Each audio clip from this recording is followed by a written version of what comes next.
Justin, have you talked to your friend Kanye? Is he doing okay? And in a crazy turn of events, I actually had the privilege to talk to people who are actually currently close to Justin, and basically everything that I assumed about what's going on was confirmed. I think this might be the boldest move Hailey Bieber has ever made. And honestly, it feels calculated, not desperate, not rushed, calculated. On paper, it's a massive win. Hailey sold her beauty brand Rhode to e.l.f. Beauty for an eye-watering $1 billion? That's right, billion with a B.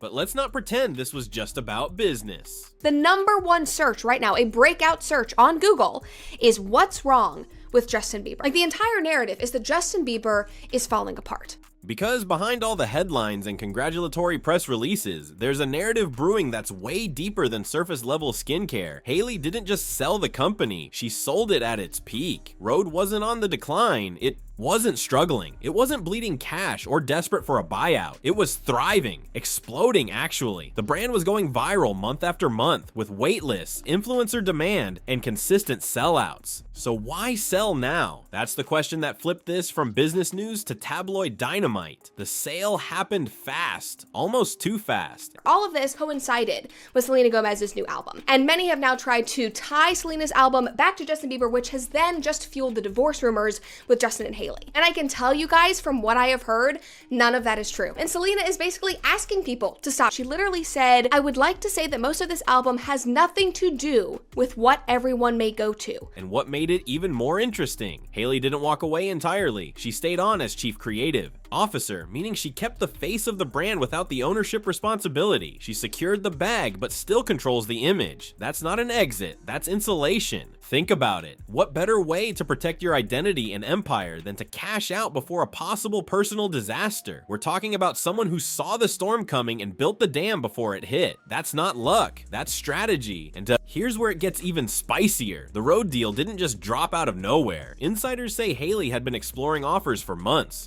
I think it's important for me to say that because I've evolved so much. I've experienced life with new people. She's saying it's not just about Justin. And yet they continue to run these stories. Not just that, but say, oh, Hailey and Justin are on the rocks. Oh, they're so unhappy. He's cheating on her. Oh, he posted this. What is the motivation? Why do you continue when you objectively have facts saying that that is not the case? Quietly, discreetly, behind closed doors. There were whispers at industry dinners, vague LinkedIn movements, and even a few cryptic tweets that only now make sense in hindsight. So what was she preparing for? That's the real question. And the answer more and more people are pointing to is this: divorce, allegedly. According to Brett Cooper and a swarm of industry watchers, Hailey Bieber didn't just sell her brand for fun. She did it to lock in her fortune before a very public, very messy separation from Justin Bieber. Justin Bieber's wife, Hailey Bieber, just sold her makeup company for a whopping $1 billion. It was a record-breaking beauty sale. And guys, what makes this even crazier is that Hailey Bieber built this company in less than 5 years. And what makes it even crazier on top of that is that all of this happened in spite of everything that we know is going on in their personal life. The PR wars, the legal litigation, the fact that Justin felt that he had to sell his entire life's work, the fact that she just became a mother, that she had an incredibly traumatic birth, that she almost died in childbirth. And let's be real, selling a billion-dollar company while your husband is spiraling financially, that's not coincidence, that's a power move. But hold on, if you think that's explosive, wait until you hear what Hailey didn't have. This is where things get downright shocking, because as strategic and bulletproof as Hailey looked with the Rhode deal, there's one glaring vulnerability that could change everything. There's allegedly no prenup. Yes, you read that right. That she was able to build a company worth $1 billion and sell it while all of that was happening. Like, that is incredible. And it's just laughable to see all of these hit pieces and these tabloid articles come out saying she's draining him of money, she's the reason why he's broke. I think they're fine. She has something really great that she loves, that she has built. Obviously, he is in support of her. They're working on their creative endeavors. They're trying to get out of this mess, and this seems like an amazing path forward. Hailey Bieber, who just sold $1 billion beauty brand at the height of her power, is married to Justin Bieber with no legally binding prenuptial agreement in place. That means if they divorce, everything could be on the table. The money, the assets, the brand earnings, everything. And before you assume this is gossip gone wild, let's break it down. It's time for you all to meet the attorney that Scooter Braun brought onto Justin Bieber's team when he was only 13 years old. And his name is Aaron Rosenberg, who at one point or another was basically representing all of Scooter Braun's clients, including Ariana Grande. Hailey and Justin tied the knot in a whirlwind courthouse ceremony back in 2018, just 2 months after their official engagement. It was sudden, it was emotional.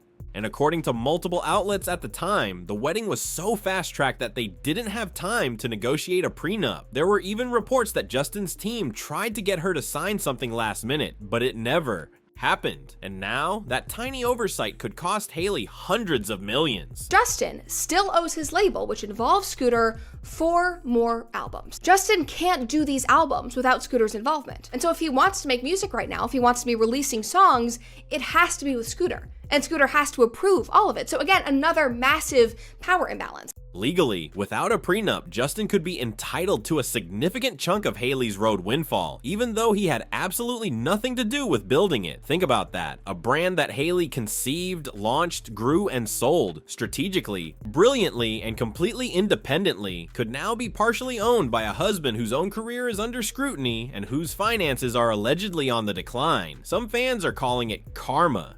Others are calling it sabotage, but what I think this is exactly why Hailey sold when she did, because without a prenup and with a divorce looming, the longer she held onto that asset, the more vulnerable she became. Once a divorce is filed, everything acquired during the marriage becomes community property in states like California. So by selling Rhode now, Hailey may be trying to limit what's on the table for division. She locked in her wealth before things got legal. And here's the kicker. Brett Cooper said exactly that. On her show, she hinted that the Rhode sale wasn't just a business win. It was a financial shield. A way to restructure Hailey's assets before Justin could touch them. And honestly, that theory makes way too much sense, especially when you consider how absent Justin was from all the Rhode celebration press. It wasn't just odd, it was suspicious. Let's put it this way, if your spouse just became a billionaire, wouldn't you at least show up for dinner? But Justin didn't, and that silence, it spoke volumes. And the deeper you dig, the more it becomes obvious. This isn't just a failing marriage. This is a legal minefield, because no prenup means everything could unravel. Fast, messy, and very, very public. And just when you think Hailey's the one pulling ahead, Justin's entire empire starts to shake underneath him. If Hailey's rise feels meteoric, Justin's situation couldn't be more different. Because while she was out here closing $1 billion deal, Justin Bieber was allegedly drowning in a completely different kind of pressure: financial collapse. Let's start with the canceled tour. When Justin called off his Justice World Tour in early 2023, the official reason was health concerns. But behind closed doors, industry insiders whispered a much messier truth: dwindling ticket sales, refund demands piling up, logistical chaos, and massive financial losses. There were murmurs that the tour wasn't even close to breaking even, and that canceling was cheaper than completing it. That's not just a bad business call, that's a red flag. And it didn't stop there. According to multiple reports, Justin has been liquidating assets over the last 2 years, selling off parts of his music catalog, offloading properties, taking fewer brand deals, pulling back from the public eye. These aren't moves of a guy who's building. These are signs of a slow retreat. The most damning moment? When fans realized Justin hadn't launched a new solo project in nearly 5 years. His last full album dropped in 2021. Since then, silence. A few collaborations, yes, but nothing on the scale of what he used to produce. And now that he's not touring, not recording, and allegedly not investing wisely, people are starting to wonder if Justin's empire is already cracked behind the scenes. And then there's the team around him, or what's left of it. Rumors have swirled for months about Justin distancing himself from longtime manager Scooter Braun. There's talk of disjointed management, PR disasters, and complete chaos in his camp. Even some of his own inner circle have gone silent. When your whole brand was once run like a machine, and suddenly nobody knows who's running it, that's not just noise. That's collapse. And I think the contrast between him and Hailey has never been clearer than right now. She's showing up to industry events in custom YSL, giving Forbes interviews, and shaking hands with boardroom execs. He's wearing oversized hoodies and looking dazed at Air One. I don't say that to mock him. I say it because the optics matter.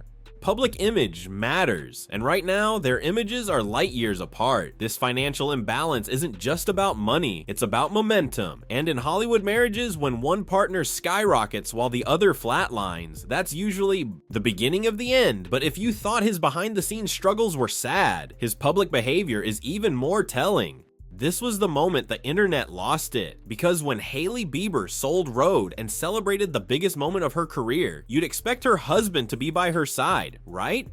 Justin Bieber was nowhere to be found, not at the celebratory dinner, not in the photos, not even mentioned in passing by Hailey's team. And that silence, it echoed louder than any headline could. This wasn't some casual oversight. This was a carefully photographed, beautifully curated, career-defining celebration, the kind of moment that's typically shared with the person you're closest to. But Hailey showed up with her glam squad, her lawyers, her executives, and her besties. Everyone except the one person who should have been front and center, and that immediately set off alarm bells. Social media went into full detective mode. "Where's Justin?" trended on Twitter. TikTok started breaking down her body language, the missing ring, and the symbolism of her outfit choices. Some fans called it empowering, others called it ominous, but I think it was intentional. Because Hailey has been inching towards solo branding for months, her recent interviews have focused on her career, her ideas, her business instincts. And now, with this Rhode deal finalized and Justin missing from the celebration, it's like she drew a line in the sand. This is her win, and she didn't want to share it. Some fans speculated that Justin was simply not in the mood, or that he wanted to let her shine. But come on, this is the man who used to shout her name from stadium stages, the man who wrote songs about her, filmed docuseries about their love, and couldn't go 2 days without posting a PDA selfie. Now suddenly, he's silent. That's not privacy, that's distance. And the more you examine the moment, the more obvious it gets. This wasn't just a solo dinner, it was a statement. Hailey showed the world that she doesn't need Justin in the room to make power moves. She can sit at the table alone. And honestly, she might prefer it that way. And while Hailey was clinking champagne glasses, Justin was busy posting something weird. This is where things went from awkward to downright concerning, because while Hailey was front page news with the Rhode sale, Justin was back home posting vague, moody Instagram stories that sent fans spiraling. He didn't congratulate her, didn't mention the deal, didn't even like any of her posts about it. Instead, he shared a blurry photo of himself looking out a window. Caption, "Grateful for the lessons, some things can't be fixed." Excuse me? It didn't stop there. Over the next 48 hours, Justin posted 3 more cryptic messages. One read, "Not everyone deserves access to your energy." Another was just the word disappointed written in a black square. And the final one, a repost of a quote that said, "When someone shows you who they really are, believe them. You do not have to be a genius to read between those lines." Immediately speculated that these were subtweets aimed at Hailey. Some said he felt blindsided by the Rhode sale. Others believed he was spiraling emotionally, and some theorized he was lashing out because he knows what's coming next and doesn't like it. But whatever the reason, the message was clear. Justin isn't okay. And what makes it even more surreal is how out of character it is. Justin used to be Hailey's biggest hype man. He called her his queen. He posted daily about how much she inspired him. And now, nothing. Just sad quotes and passive-aggressive shade. And the most disturbing part? Hailey hasn't addressed it, not publicly, not subtly, not even through a representative. She's just been silent, posting brand content, smiling in interviews, staying on message. Meanwhile, Justin's digital footprint looks like the diary of someone going through a full-blown personal crisis. It's like they're living in 2 completely different realities. And when a couple isn't on the same page publicly, it usually means they're not even in the same book privately. And what's coming next in this book? It might just be the final chapter. In summary, Hailey's strategic business moves, coupled with Justin's financial and personal struggles, paint a picture of a marriage under strain. If this was Hailey's way of getting ahead of the storm, she might be the smartest celebrity in the game right now. Was this a brand strategy or the first step toward breaking free?